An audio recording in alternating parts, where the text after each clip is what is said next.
Une semaine après la mort d'une cinquantaine de soldats béninois après l'attaque perpétrée contre ces forces de l'ordre qui étaient stationnées à la partie tripointe du territoire bénin, précisément dans la parc W qui faisant frontière entre le Bénin, Burkina et le Niger. Cinquantaine de soldats ont perdu la vie. Il a fallu plus d'une semaine après, soit le 24 avril 2025, pour que la CEDEAO puisse retrouver ses mots et sa plume. Et à l'issue duquel, qu'est-ce qui en sort? C'est une déclaration d'indignation, de condamnation. Comme si ces condamnations pouvaient dissuader ces terroristes à ne plus commettre ces actions, ces actes d'assassinat meurtrière et barbare. Condamnation comme si ces condamnations pouvaient remplacer ces âmes perdues, condamner, s'indigner comme si ces indignations pouvaient donner des armes à des soldats béninois afin de pouvoir défendre leur territoire. La CEDEAO, en mars dernier, a dit que sa force d'attente est en activation. Cette force d'attente qui était censée lutter contre le terrorisme, jusque-là, que dalle. Rien de concret. Force d'attente, force fantôme. Force d'attente n'est qu'une vie d'esprit.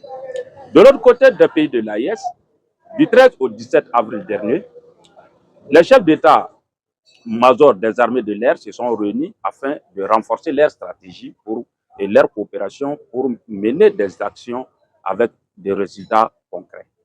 Donc, de l'autre côté de l'AES, c'est du concret, c'est des actions visibles sur le terrain, c'est des actions concrètes avec des 5000 soldats qui forment la force conjointe de l'AES. Alors, la CEDEAO qui en a parlé, qui fait chanter à longueur de journée qu'elle condamne ces attaques barbares au Burkina, au Mali, c'était le cas, n'a rien fait et ne fera rien jusque-là pour que ces États puissent avoir des armes pour pouvoir défendre et pouvoir armer leur et sauver leur population. Le Bénin, de son côté, avec ses messages d'harcèlement, accuse les pays de l'AIS de ne pas collaborer avec leurs forces afin de pouvoir revenir à bout de ces terroristes. Mais le message des autorités de l'AIS ne se fait pas attendre parce qu'ils ont affirmé que le Bénin est un État qui travaille avec la France, qui, elle, est un pays voyou, qui collabore avec les groupes terroristes, qui finance le terrorisme, qui donne des informations aux terroristes. Les États de l'AIS ne peuvent pas collaborer avec le Bénin. Si le Bénin veut une franche collaboration des forces de défense afin de pouvoir revenir à bout et reconquérir leur territoire, il va falloir chasser la France, être sincère, être souveraine afin que les choses puissent aller. On peut négocier avec tout dans la diplomatie. On peut tout politiser. Mais la question sécuritaire, là-bas, on ne peut pas en y faire avec de l'hypocrisie. Car ça finit toujours par rattraper. Alors, deux attaques, troisième attaque.